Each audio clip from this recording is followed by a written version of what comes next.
अभी अभी मैंने अनिरुद्धाचार्य जी का वीडियो सुना है और उस पर विचार किया है कि उन्होंने ऐसा क्या बोल दिया कि प्रेस में उनको बदनाम किया जा रहा है।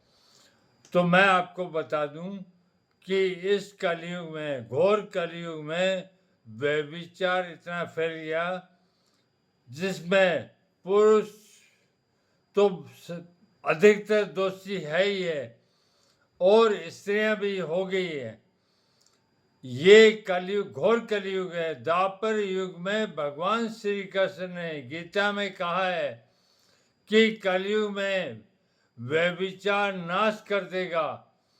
अब इस व्यभिचार के बारे में अगर कोई जिक्र नहीं करेगा और इस समस्या के बारे में कोई नहीं बोलेगा तो इसका परिणाम तो दुनिया का नाश हो जाएगा।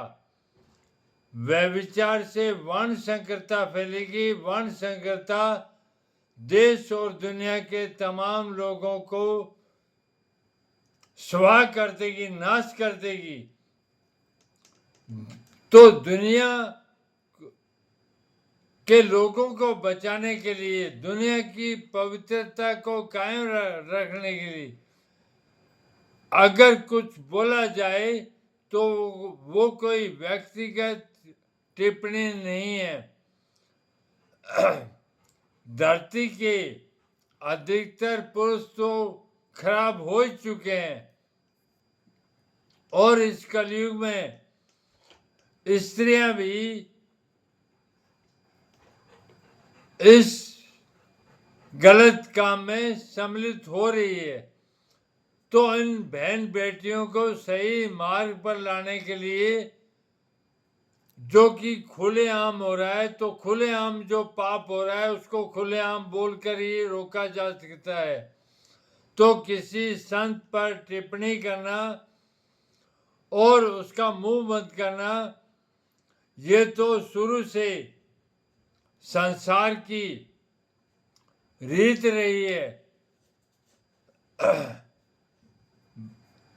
इजराइल में ईसा को 33 साल की उम्र में सूली पर लटका दिया गया था। क्यों? क्योंकि उसने प्रत्यक्ष बुराइयों को जो हो रही थी उनको समाज के लोगों को बताया और इससे लोग खिलाफ हो गए और उसको क्रूस पर जिंदा लटका दिया और मार डाला। तो संसार कभी नहीं चाहता, संसार सत्य बोलना नहीं चाहता, संसार सत्य सुनना भी नहीं चाहता।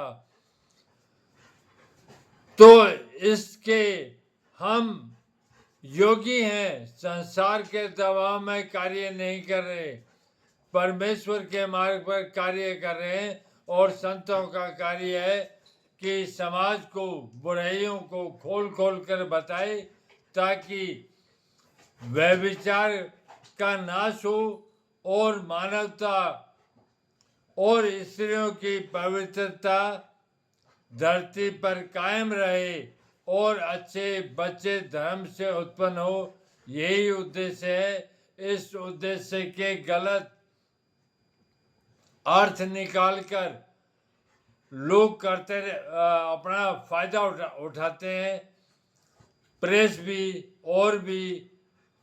तो उसका तो कोई इलाज नहीं है, वो तो समाज को सोचना है।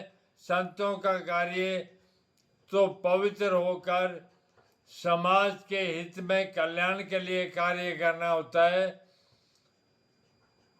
इसमें तो परमेश्वर ने उनको आज्ञा दी है और ये शास्त्रों का ज्ञान है कि तू इसका प्रचार और प्रसार कर, चाहे वेदों में हो, चाहे कुरान में हो, चाहे गीता में हो, तौरात में हो, इंजिल में हो। दुनिया के तमाम धर्म ग्रंथों में एक परमेश्वर है और एक परमेश्वर के एक समान वचन है और इन वचनों पर चलना इतना आसान नहीं है। अग्नि में से चलना होता है। जो संत होकर सत्य मार्ग पर चल रहा है वो अग्नि में चल रहा है, उसका जीवन इतना आसान नहीं है। तो प्रेमानंद जी और अनुराधाचार्य जी के खिलाफ जो बोला जा रहा है वो भ्रम फैलाया जा रहा है। उनका उद्देश्य किसी स्त्री की पवित्रता और किसी इंसान की पवित्रता भंग करने का उद्देश्य नहीं है। वो पाप के खिलाफ बोल रहे हैं ताकि लोगों का उद्धार हो।